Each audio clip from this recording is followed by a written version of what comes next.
Taïwan qui montrerait presque ici que la démocratie est possible en Chine. Qu'en pensez-vous, Valérie Niquet, vous qui êtes spécialiste de l'Asie à la Fondation pour la recherche stratégique et qui venait de signer un livre sur Taïwan face à la Chine aux éditions Talendier. Le fait que des activistes à Taïwan aient ressuscité cette statue à la mémoire de la répression de Tiananmen, c'est osé face à Pékin, mais totalement assumé.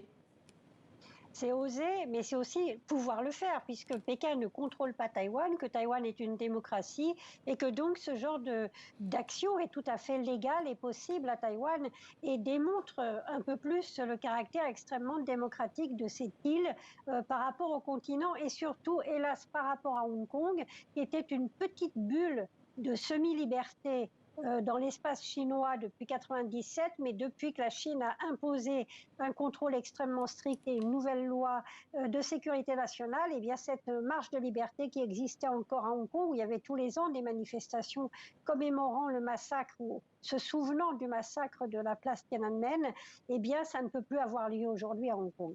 Valérie Niquet, vous rappelez dans ce livre le passé colonial de Taïwan, ancienne colonie du Japon.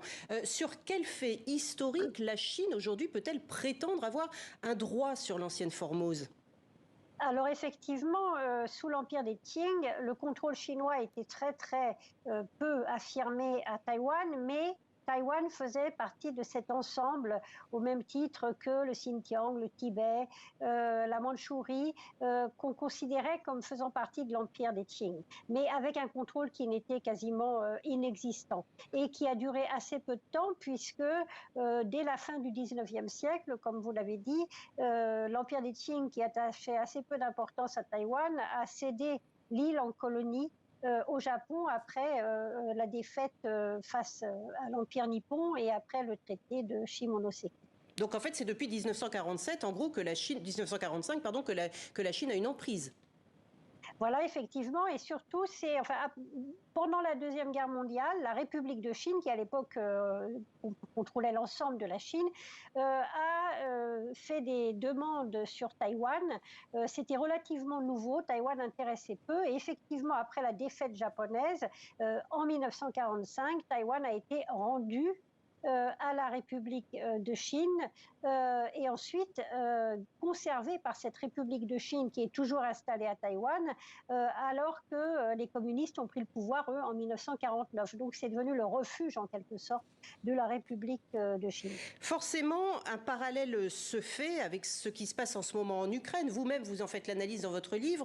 Deux empires nostalgiques de leur puissant passé. Jusqu'où l'effet miroir tient-il la route entre ce que fait la Russie en Ukraine et cette obsession de la Chine pour Taïwan ?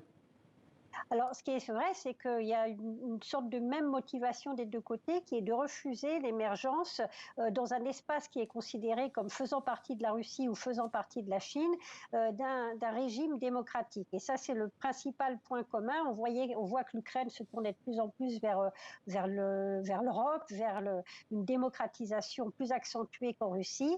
Et Taïwan, évidemment, est une démocratie depuis les années 80. Donc, il y a une volonté de remettre au pas idéologique. C'est un défi idéologique extrêmement important dans les deux cas. Après, sur le plan de l'action militaire, c'est sûr que dans les premiers jours qui ont suivi l'offensive russe en Ukraine, certains en Chine pouvaient se dire, eh bien, quel modèle à suivre finalement, osons intervenir. Et certains d'ailleurs à Taïwan s'inquiétaient de cette possibilité.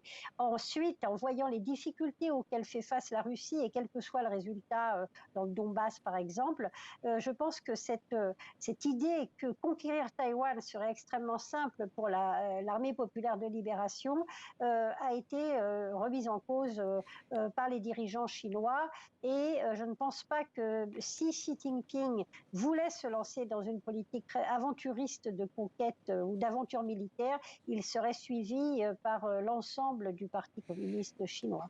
Très rapidement, Valérie Niquet, pourquoi les indépendantistes qui sont au pouvoir à Taïwan depuis 2016 ne se tournent-ils pas vers une indépendance pleine et entière ? Pourquoi opter pour un statu quo ?